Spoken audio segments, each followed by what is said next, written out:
everyone, welcome back to the Strawberry Loli channel. Recently I took a look around and realized that I have quite an impressive little panned collection going for me. It's impressive by my standards, okay? Maybe not according to other people's standards, but for me this is like, I feel like this is the most amount of pan I have going on at the same time. Let's just get started with the eyebrows first. I'll talk while I apply. You guys know my trusted RMK powder eyebrow, and the middle shade here, the medium brown, has been panned for a while now, but just recently I was able to pan the deepest shade, which makes perfect sense since these are the two shades that I used most often for my eyebrows. See, I typically just use the medium brown shade to sweep across the entire brow, and then I'll use the dark brown to kind of deepen up the outer edges. That's the place where my natural brows are the most sparse, so yeah, that's my normal brow routine that you guys have seen a million times. Brows are looking good, quite uneven, but you know what, my face is uneven, so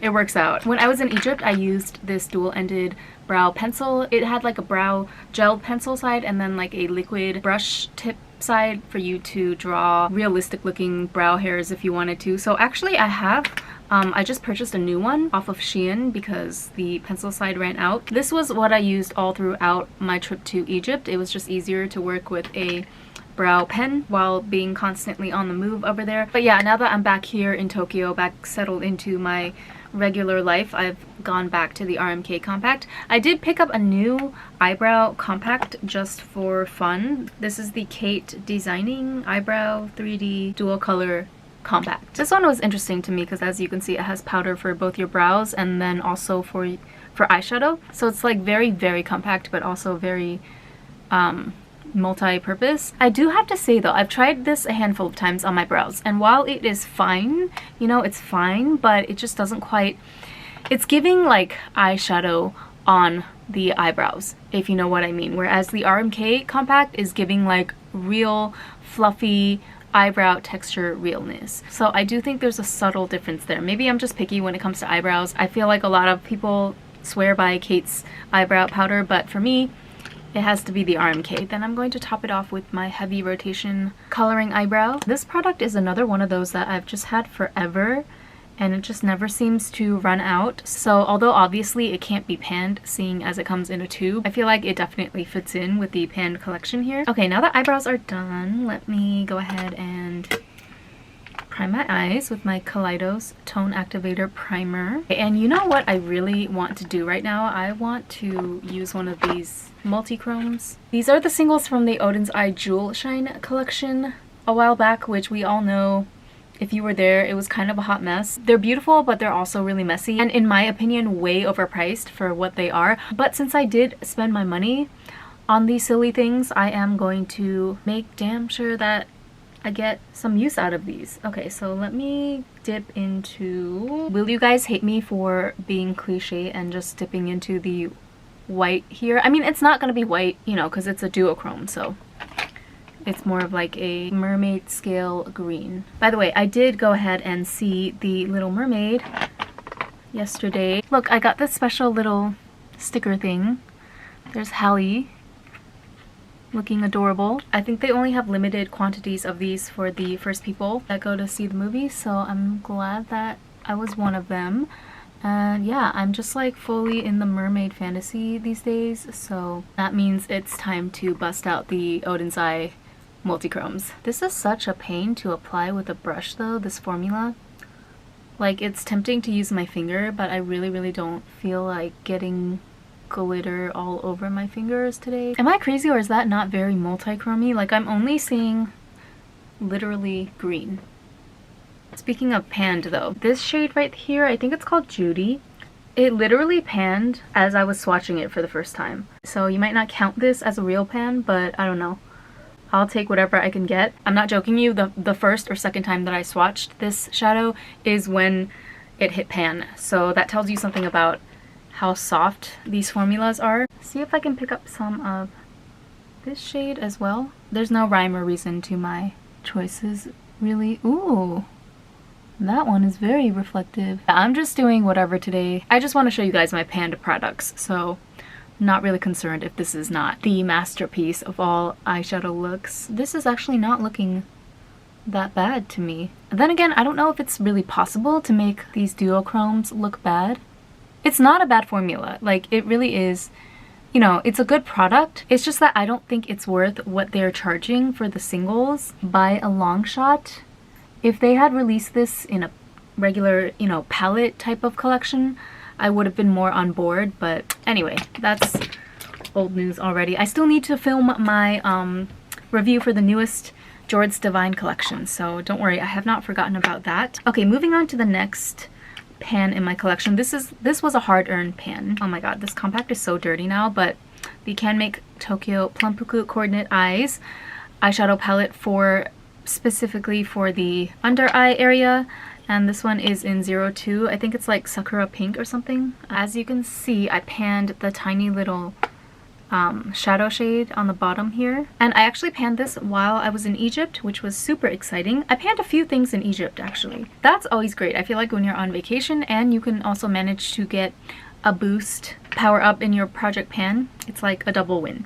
Okay, so I'm going to take one of these shimmery pale pinks as my tear bag highlighter.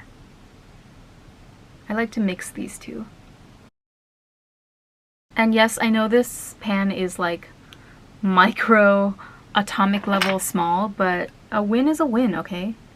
I proudly claim this pan. And then we're going to draw in the tear bag line. This palette really does understand its assignment though. I have to give props to Canmake. It really makes the tear bag effect look so natural and soft when you use the powders and shades in this palette. I'm actually really sad to see this go. Like, I'm kind of worried about what am I gonna do when I finish up this entire shade, because this is not a permanent item, you guys. I mean, who knows, Canmake might bring it back, but... Okay, my camera battery died, so I had to do lashes and liner and stuff offline while I was waiting for it to charge. But now let me show you the next pan, which is this Hedwig Super Shock highlighter from the ColourPop and Harry Potter collection. This is another one of those items that literally panned within like 3 times of using it, and I didn't even use it like as a highlight on, you know, my cheeks or anything. I literally only use it as an inner corner highlight for the most part, but still it panned within like 3 uses, which, you know what, hey, I'm not complaining about.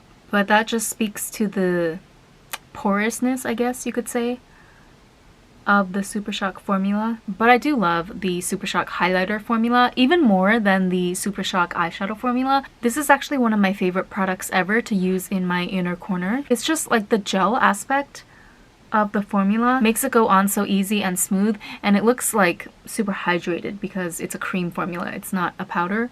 I don't know if this could be considered a hack. I would recommend, if you are into the same kind of like wet looking inner corner highlight as I am, just go for one of the Super Shock highlighter pans. It's better than the Super Shock eyeshadows in my opinion because, well, first of all, there's more product, so you get more bang for your buck, but then second of all, it also dries out a lot less quicker than the Super Shock eyeshadows, which I find usually dry out pretty quickly. Again, I don't know if it's just the size difference mainly that prevents the highlighters from drying out, but either way, like, I personally recommend the Super Shock highlighters over the eyeshadows, especially when you're talking about lighter like accent colors. It's more versatile, you know, you can use it as a traditional highlight on your cheekbones, or an eyeshadow, or a nose highlight, or all of the above, right? And you get way more product and it lasts longer. Last panned product for the eyes, and that would be the glitter portion down here in my Unleashia Tap Me palette duo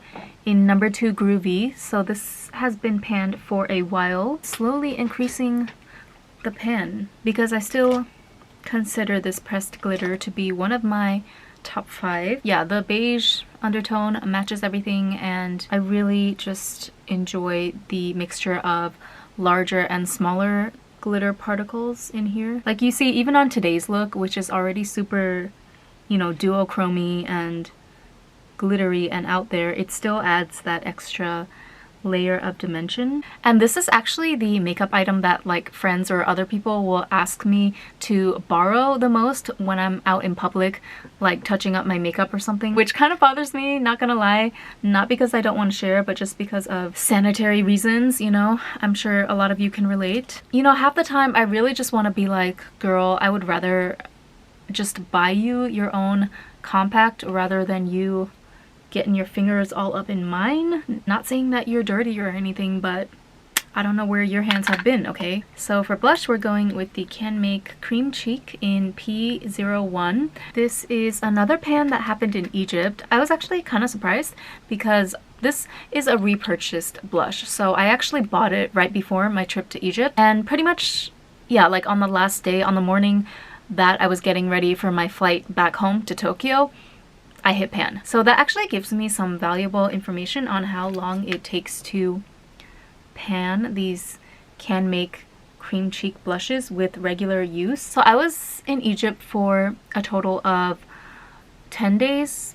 I think 12. Yeah, like 12 total if you count all of the transit time. And I pretty much used this blush every single day. This is also the makeup item that I reapplied the most as I was traveling, just because, you know, the temperature was really hot and you get all sweaty, and blush is usually the first thing to go. Also, I will be honest, this is not necessarily the most long-lasting blush formula out there, but it is really, really nice and dewy and natural looking, as you can see, which is why I liked it enough to purchase a second time. But yeah, so if I was able to pan this in 12 days while on vacation, I'm gonna say under normal circumstances, like just living my regular life, probably 2 weeks would be the expected time frame to pan this product if you're starting from brand new. 2 weeks is pretty short, right? So if you're really like, if you want to start a project pan, you're looking for items that are easy or faster to pan, definitely I would recommend going with one of the Canmake cream cheeks. I do have this other one, P03. This was panned a while ago, so now I have two. We have reached the last step, which is lips, which I obviously don't have a panned item for, so I'm just gonna go with my newest obsession. This is the MAC Squirt Plumping Gloss Stick, I know. And this is in number 12 Heat Sensor, just obviously the red shade. And I am totally obsessed. Like, I haven't even owned this for a week and it's already my new favorite lip product. I like it even more than the Rom and Lasting Melting Balm. I know. Like, I'm not loyal, okay?